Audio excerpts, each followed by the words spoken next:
अब 60 का हो गया हूँ तो मेरे पास में इतना कुछ हो गया है कि अब मैं अपनी ज़िंदगी आनंद से जी सकता हूँ, क्योंकि अब तक मैंने यही सोचा था एक बार पहले ठीक से कमा लूँ, उसके बाद ज़िंदगी का आनंद लूँगा।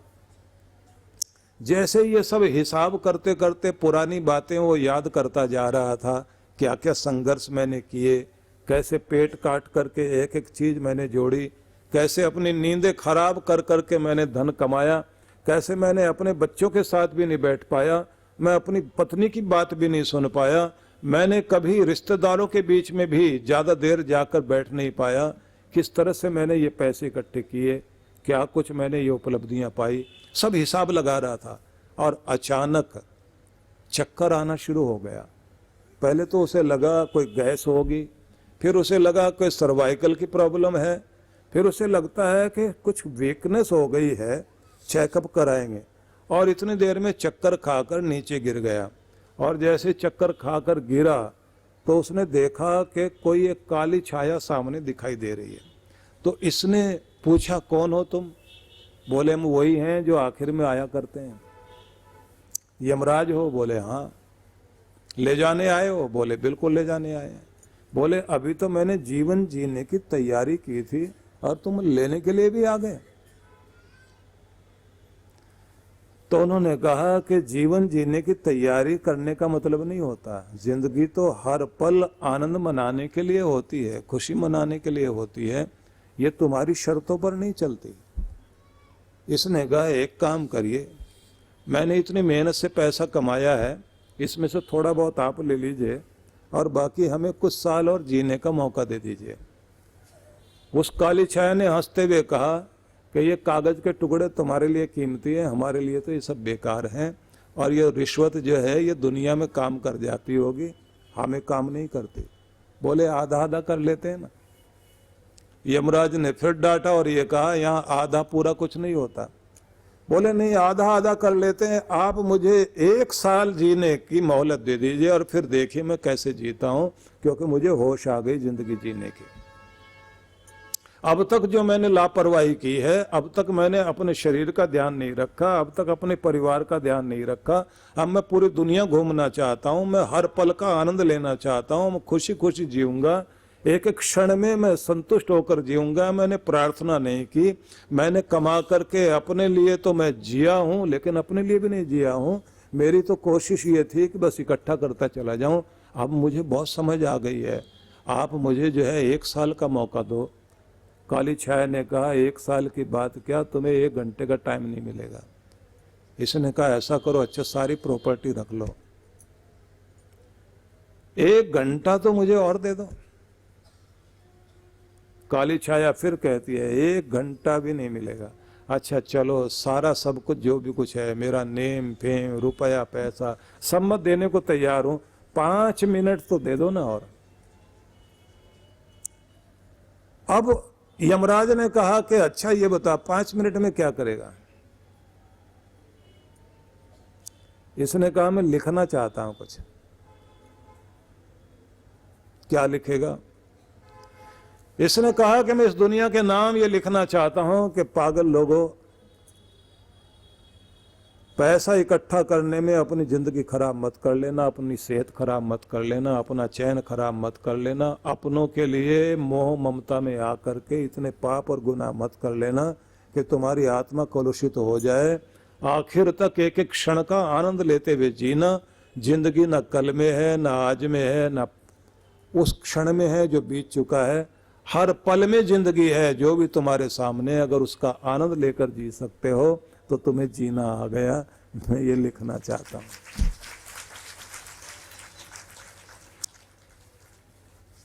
यमराज ने कहा लिखोगे तो क्या होगा?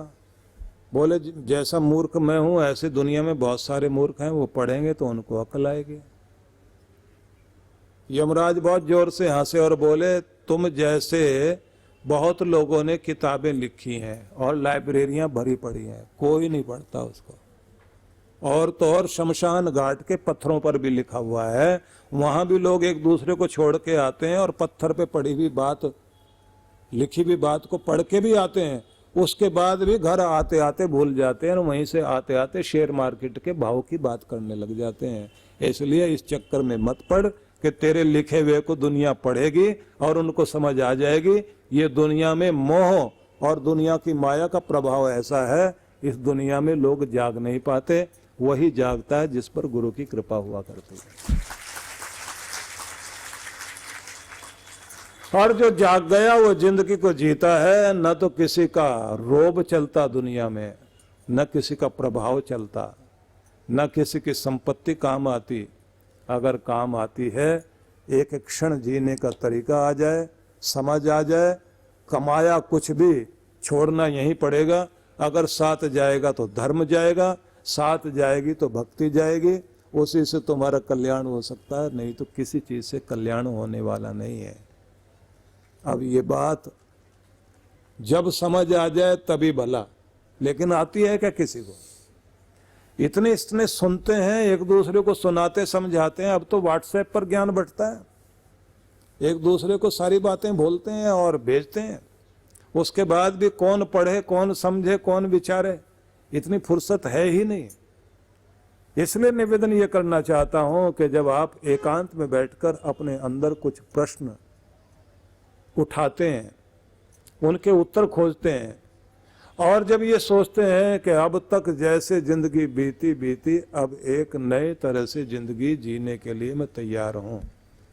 हम लोग जो आज यहाँ बैठे हुए हैं, तैयारी कीजिए कि अब खान पान पर भी ध्यान देंगे, सेहत पर भी ध्यान देंगे। 5 चीजें बड़ी महत्वपूर्ण मानी जाती है। सबसे पहला तो यही माना जाता है कि व्यक्ति अपने आरोग्य पर ध्यान दे। दूसरे नंबर पर माना जाता है आर्थिक आत्मनिर्भरता पर ध्यान दे, और तीसरे नंबर पर माना जाता है कि उसके पारिवारिक प्रसन्नता बनी रहे, और चौथे नंबर पर माना जाता है कि प्रत्येक व्यक्ति का सामाजिक जीवन जो है वो इतना उत्कृष्ट हो कि उसका सम्मान बना रहे उसके जाने के बाद भी। और 5वीं चीज मानी जाती है कि जब भी दिन शुरू होता है और रात्रि आती है, तो सुबह और शाम अपने भगवान के साथ स्वयं को जोड़ें।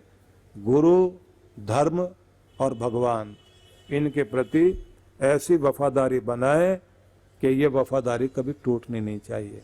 जब समय भगवान का हो, उस समय उसको याद करने बैठो।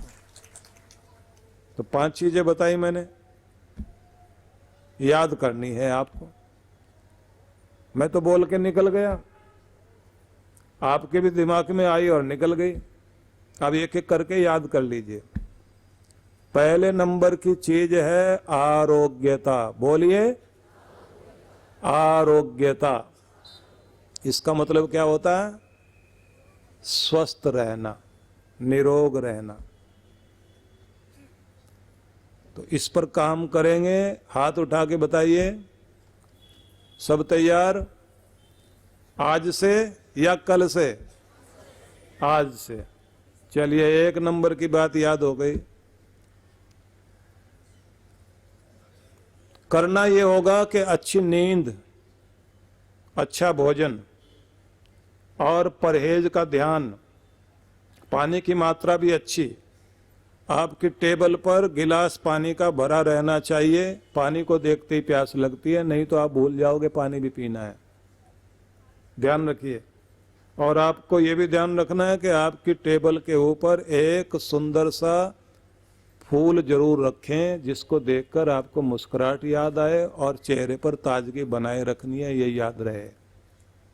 फूल को देखकर याद आए। और अच्छी बात तो यह है कि आप जैसे इस प्रकृति की शोभा बढ़ाने के लिए भगवान ने पुष्प को बनाया, फूल को बनाया, आप भी इस धरती की शोभा बने और आपके चेहरे पर मुस्कुराहट बन सके। इसका मन में विचार जरूर करना चाहिए। और किसी से मिलें तो मुस्कुराकर मिलिए। किसी को फूल दो ना दो, लेकिन मुस्कुराहट से स्वागत करें तो ये फूल देने से भी ज्यादा महत्वपूर्ण होगा। आगे बढ़ते हैं। पहली बात हो गई आरोग्यता। इस पर आप लोगों ने सबने हाथ, पूरा हाउस ने हाथ उठाया और सब लोग तैयार हुए हैं। अब मजबूत रहना भाई, पक्का करके जाना, क्योंकि यही शरीर जिसमें आपने जिंदगी भर रहना है, इसका पूरा ख्याल रखना। नहीं तो कभी घुटने कह देते हैं कि दोस्त अब मैं साथ नहीं दे पाऊंगा, तूने बहुत ज्यादती की मेरे साथ। अब तुम्हारे पूरे शरीर का बोझ लेके मैं चलता था, अब बोझ उठाना मुश्किल है, तो एक एक टांग को घसीट के चलना पड़ता है। धीरे धीरे उम्र के साथ में जितने भी हमारे ज्वाइंट्स होते हैं ना, उनमें भी फर्क आना शुरू हो जाता है, चाल बिगड़ जाती है आदमी की, मसल्स वीक पड़ने लग जाते हैं। बॉडी को लचीला बनाए रखना जरूरी है। 3 तरह की एक्सरसाइज करनी चाहिए। पहली, कार्डियो एक्सरसाइज, तेज तेज चलना या रनिंग करना या जॉगिंग करना। समझ में आ रहा ना सबको? मोटी मोटी बात बता रहा हूं, पक्की याद कर लेना। दूसरी एक्सरसाइज होती है बॉडी को फ्लेक्सिबल बनाने के लिए स्ट्रेचिंग करना या योगासन करना, ये भी याद हो गया। अब तीसरे नंबर पर एक्सरसाइज मानी जाती है डीप ब्रीदिंग करना, श्वास लंबे गहरे लेना, प्राणायाम करना। तीनों एक्सरसाइज से जाकर के व्यायाम पूरा होता है। याद रह जाएगा ना? बीच बीच में रुक रहा हूं इसीलिए पक्का कर लेना भाई। अगली बात महत्वपूर्ण है, लंबी गहरी नींद लेना जरूरी है। और रात्रि को सोने से पहले शांत बनाओ अपनी रात को। बनाने का नियम है, सोने से 40 मिनट पहले ही मस्तिष्क को शांत करना शुरू करो। कोई म्यूजिक सुनो जिससे आपके मस्तिष्क में शांति आए। वो सारे सीरियल मत देखना जिसको देखने के बाद आप तनावग्रस्त होते हैं और शरीर के अंदर वो केमिकल्स अपना काम करने लग जाते हैं जिससे आपके अंदर तनाव आता है। म्यूजिक सुनिए, हंसने बोलने की कोई चीज़ें सुनने के, पढ़ने या देखने के बाद म्यूजिक सुने, थोड़ी देर टहलें और फिर धीरे धीरे माथे को ठंडा करें। तैयारी नींद की कर लोगे, शांति में सोना आ जाए और आनंद में जागना आ जाए तो जिंदगी जीना आ जाता है आदमी को। ये सबसे पहले सीखना है। वो पुराने समय में जो गीत चलते थे ना, एक आध रिकॉर्ड करके रख लो अपने पास। आज कल में ढल गया, दिन हुआ तमाम, तू भी सो जा, सो गई रंग भरी शाम। कि आज का दिन कल में बदलने लगा है। आज कल में ढल गया, दिन हुआ तमाम, आज का दिन खत्म हो रहा है, तू भी सो जा, सो गई रंग भरी शाम। आज की रंगीनियों से भरी भी शाम सो गई है। अब जो बोलते हैं ना कि सो गया चमन चमन, सो गई कली कली, सो गए सब नगर, सो गई गली गली, नींद कह रही है तेरी बाहें थाम, तू भी सो जा, सो गई रंग भरी शाम। तो धीरे धीरे धीरे धीरे शांत करो अपने आप को, खुद को शांत करके सोइए। सवेरे जब जागोगे तो ताजगी होगी और उम्र लंबी होगी और जीने का मजा आएगा। ठीक है ना? इसको बोलते हैं आरोग्यता। ध्यान में हम लोग बुलाते हैं ना, मेडिटेशन कैंप लगाते हैं, तो उस समय ये सब सिखाते हैं बैठ के, प्रशिक्षण उसी में देते हैं। कहां कहां से दुनिया भर से चल के आते हैं ना। ऋषिकेश में हमने प्रबंध रखा था केवल 1000 आदमियों का, इससे ज्यादा रखने की व्यवस्था ही नहीं थी। निवेदन करना चाहता हूं आपसे, आप जब तक जीवन का प्रशिक्षण नहीं लेंगे जिंदगी हाथ से निकल जाएगी। पुराने लोग कुछ भी थोड़ा सीखते थे तो कहते थे लाख रुपए की बात कही है, वैल्यू समझते थे उसके। इसलिए पहले नंबर पर आपको अपने शरीर को और दूसरे नंबर पर आर्थिक आत्मनिर्भरता जरूर बनाओ, क्योंकि आर्थिक रूप से आत्मनिर्भर होना चाहिए। आपका सिस्टम आपके लिए कमाए, आपकी व्यवस्था आपके लिए कमाए, और आप अपने लिए इतना जोड़ के जरूर रखो कि जिंदगी के आखिरी लम्हे तक भी आप दाता तो बनकर जी सकें, याचक बनकर, मंगता बनकर ना जिए। अपने बच्चों के आगे भी हाथ फैलाने की नौबत नहीं आनी चाहिए। आप आखिर तक दे सकें और शरीर को भी ऐसा तैयार करो कि आपको सहारे की जरूरत ना पड़े। अपना काम खुद करना है। शिकागो में हम लोग थे ना, तो वहां जहां ठहरे थे, तो हमने कहा कि टहलने के लिए शाम को जाने की आदत है, तो टहलने के लिए गए। उन्होंने कहा बराबर में कॉलोनी है जहां सबके पास अपने अपने हवाई जहाज हैं। एक कॉलोनी है पूरी जिसमें हवाई पट्टी बनी हुई है बीच में, और ऐसी अमेरिका के कुछ शहरों में एक एक शहर के अंदर दो दो तीन तीन हवाई पट्टियां बनी हुई है, अपनी निजी बना रखी सबने। जैसे आपके यहाँ गाड़ी पार्क होती है, उनके हवाई जहाज पीछे हैंगर में पार्क होते हैं। आगे की तरफ जो है गाड़ी पार्क करने की व्यवस्था है, गैराज बना हुआ है। अब जब हम लोग टहल रहे थे तो हमने कहा इधर की तरफ देखें, तो इधर तो इनके हैंगर बने हुए हैं, हवाई जहाज सबके अपने अपने खड़े हुए हैं। आगे की तरफ गाड़ियां भी हैं, मोटर बोट भी है, साथ में साइकिल भी है। तो मैंने पूछा ये साइकिल पे कौन बैठता है? बोले यही बैठते हैं जो हवाई जहाज चलाते हैं, कार भी यही चलाते हैं। मैंने कहा इनको बेइज्जती महसूस नहीं होती? बोले बहुत शान की सवारी मानते हैं यहाँ लोग। सुबह सुबह साइकिलिंग करते हुए पार्क में साइकिल का ट्रैक बना हुआ है, और जो और ज्यादा एडवांस है वो तो पैदल ही दौड़ मारता है सुबह उठते ही। तो मैंने कहा अपने यहाँ तो अगर जो है कोई मर्सिडीज में या BMW में बैठता हो और किसी दिन साइकिल पे बैठे देख लें लोग उसको, तो लोग कहते हैं वैसे ही बाहर से ही लग रहा है अमीर है, बाकी दिन तो इसके साइकिल के ही आ गए हैं। वहां का हर एक आदमी अपना काम खुद करना पसंद करता है। अमीरी बहुत है।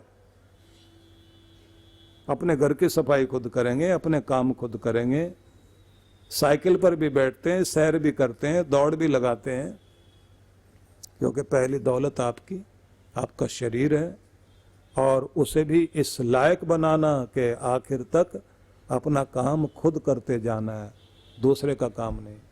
मनोबल बनाना होता है, जीने का ढंग अपना बनाना होता है। नहीं बनाओगे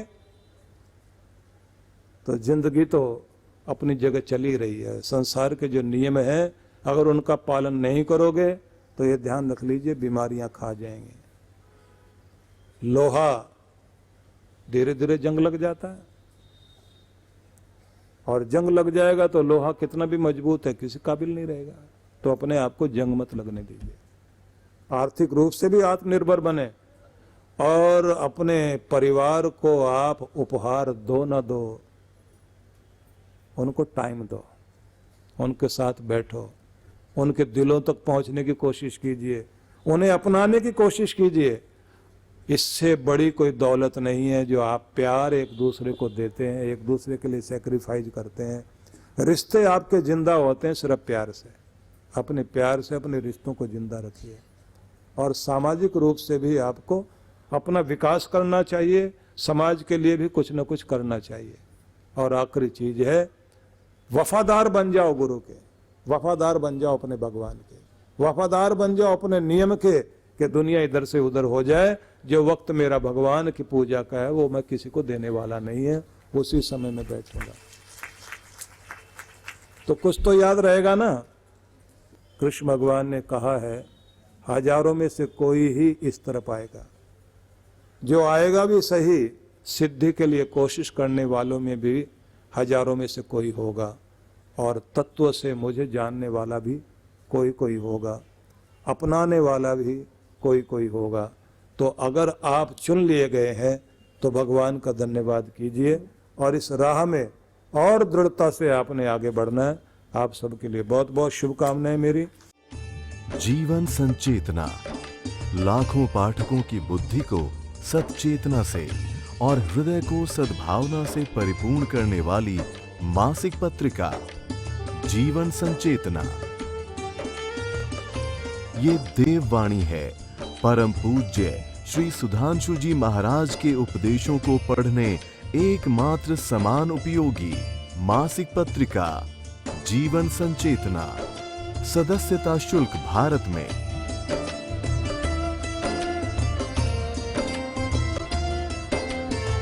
सदस्यता शुल्क विदेश में।